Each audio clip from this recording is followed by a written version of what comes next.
Here on Democracy Now!, democracynow.org, The War and Peace Report. I'm Amy Goodman with Juan Gonzalez to talk more about Yemen and the Saudi-led bombing campaign.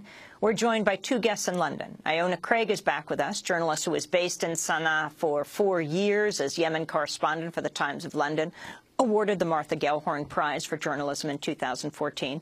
And Brian Whitaker is with us, former Middle East editor for The Guardian. He now runs the website albab.com, which covers Arab politics and society, where he wrote a new report on Yemen and Saudi Arabia, a historical review of relations. Brian, let's begin with you. Can you lay that relationship out, the significance of Saudi Arabia now bombing Yemen, with the U.S. supporting Saudi Arabia? Well, it's a long and complicated relationship, really. You know, we have Saudi Arabia is a rich, conservative monarchy, and on the other side we have Yemen, which is very populous, it's very poor, and it's Republican. And those two are separated by a border of about 1,500 miles, which is very difficult to police. I think generally among the Gulf monarchies there's a certain level of apprehension about Yemen, partly because it's not like them. And if we look at the relations with Saudi Arabia was created as a state in 1932. Within 2 years of that, there was a war between the Saudis and the Yemenis, which resulted in the Yemen ceding some ethnically Yemeni territory to Saudi Arabia. And as part of that deal also, Yemenis were allowed to work in Saudi Arabia on quite generous terms. And that led to large numbers of Yemenis working in the kingdom and sending remittances back to Yemen. That was quite a rocky relationship as well, because in the early 1990s, when the Saudis didn't much like Yemen's attitude to Saddam Hussein, several 100,000 Yemeni workers were expelled from the kingdom. We also had the North Yemeni civil war in the 1960s, where we saw the Saudis intervening on behalf of the royalists and the Egyptians intervening on behalf of the Republicans. So that was a military struggle. And then in the mid-1990s, when North and South Yemen had become unified, but then a war broke out between the North and the South, the Saudis were supporting the southern separatists. And of course, most recently in 2009, when the President Ali Abdullah Saleh was having one of his 6 wars against the Houthis, the Saudis joined in then with a bombing campaign to help.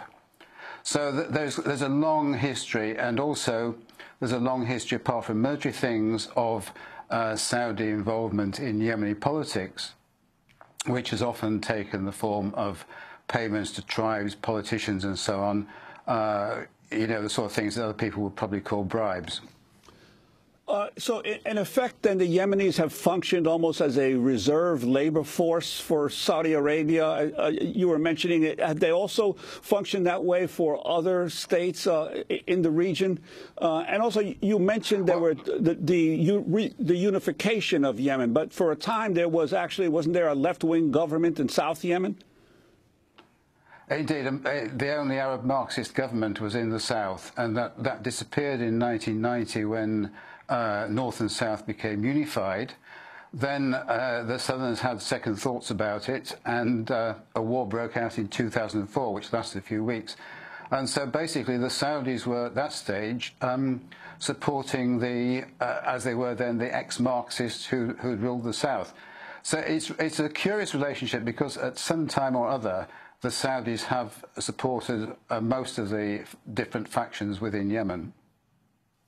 Iona Craig, what do you feel is most important to understand right now? And can you talk about the Sharm el-Sheikh meeting that took place yesterday, a kind of Sunni meeting?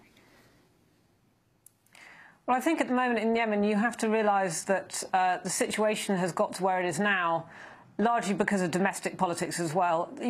people try and frame this as an Iran versus Saudi kind of battle, which it has now become, but it's very much because of domestic politics. And the reason the Houthis have been able to get to where they are today is very much because of the support of Yemen's former president, Ali Abdullah Saleh. He has been plotting this for some time, certainly, at least since 2012, 2013.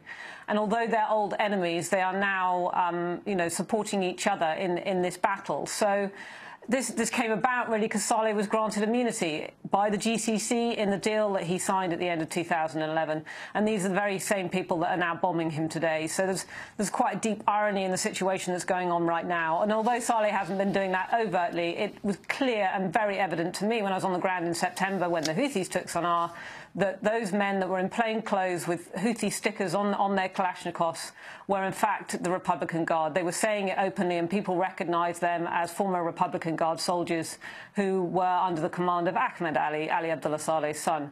So I think you have to be, it has to be quite clear that although, you talk about the Houthis being supported by Iran, they're actually on the ground being supported by Ali Abdullah Saleh much more than there is any evidence that they're being supported by Iran at the moment.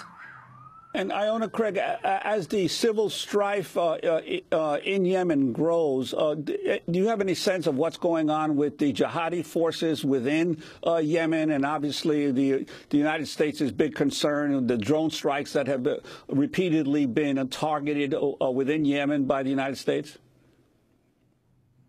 Well, I think the issue now is the counterterrorism policy for the US has pretty much vanished, in the sense that the National Security Bureau that was really set up by the Americans, the Yemeni intelligence agency, in order to gather human intelligence to, counter al-Qaeda in the Arabian Peninsula, is now in the hands of the Houthis. In addition to that, the counter-terrorism troops that were being trained by the Americans, that all stopped last Friday when the Americans finally left. And now the Saudis, backed by America, are bombing military bases across the country. So it's certainly feasible that amongst all of that, the counter-terrorism troops are going to be impacted by that. Now, as far as what the jihadist group's reactions is to al-Qaeda, certainly, for them, they're going to be able to take advantage of this kind of mess that's going on in Yemen, whether that means being able to take weapons as military bases are vacated, knowing that they're going to be hit, if the Houthis haven't already taken those weapons themselves. But it is going to be an opportunity for them, particularly as it's going to polarize the society within Yemen itself. This sectarian element will become, a self-fulfilling prophecy, and therefore that will almost inevitably in some way drive some people into the hands of al-Qaeda, even if they're not before. They may find themselves fighting on the same side of al-Qaeda in order to defend themselves and their territory. This issue of the U.S. role with Iran in all the different places now, working with Iran, if you will, in Iraq, although they kind of deny this, working against Iran in Yemen right now, and negotiating with Iran around a nuclear deal. Brian Whitaker, can you talk about the significance of this? Well, obviously, there are quite a few ironies in that situation. The latest I've seen today, though, is that Iran doesn't seem particularly interested in getting more deeply involved in Yemen at the moment. And that might be quite a smart move. I think the Americans would also be probably leaning on them not to step things up in Yemen in order to secure the nuclear deal. I think that for the Americans, I think the nuclear deal is probably the priority at the moment. At this point, Iona Craig, what do you feel needs to happen? We have President Obama famously recently saying that Yemen is the one major success story in the war against terrorism. What do you think, as you listen to a man I'm sure you know well, Farah al-Muslimi, on the ground in Sana'a under the bombardment, saying what our country needs is investment in the economy, is education, is not more bombs? I mean, certainly most immediately is some sort of political settlement to get out of this current crisis. But by pushing the Houthis this far, by deciding to bomb Yemen, I don't think the indication from the Houthis at the moment is they are not prepared to back down, which means more bombing and the possibility of even ground troops. The Houthis have been fighting in Yemen for over 10 years now. And I think the real risk is if ground troops are involved, that this could be a very protracted and long, borne-out conflict, which is going to impact, Yemenis massively. What Faria was saying was really depressing, but absolutely true. The economy has all but collapsed.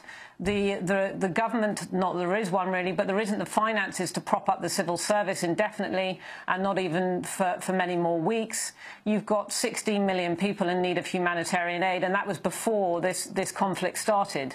So I think for Yemenis on the ground at the moment, there is this real risk for them that this becomes a long, drawn-out process where the Saudis are saying it will be a few days of aerial bombardments in order to reduce the military power of the Houthis. But they know this territory. They've been fighting in Yemen, in the highlands in Yemen, for 10 years. If the Saudis or the Egyptians decide to take them on the ground, this could be a very long process. Iona Craig, I want to thank you for being with us. Journalist based in Sana'a for 4 years as the Yemen correspondent for the Times of London, just recently awarded the Martha Gellhorn Prize for Journalism. Brian Whitaker, thanks so much for being with us. Former Middle East editor for The Guardian, now runs the website albab.com. We'll link to that. It covers Arab politics and society. Wrote the new report, Yemen and Saudi Arabia, a historical review of relations. This is Democracy Now!, democracynow.org, The War and Peace Report. I'm Amy Goodman with Juan Gonzalez.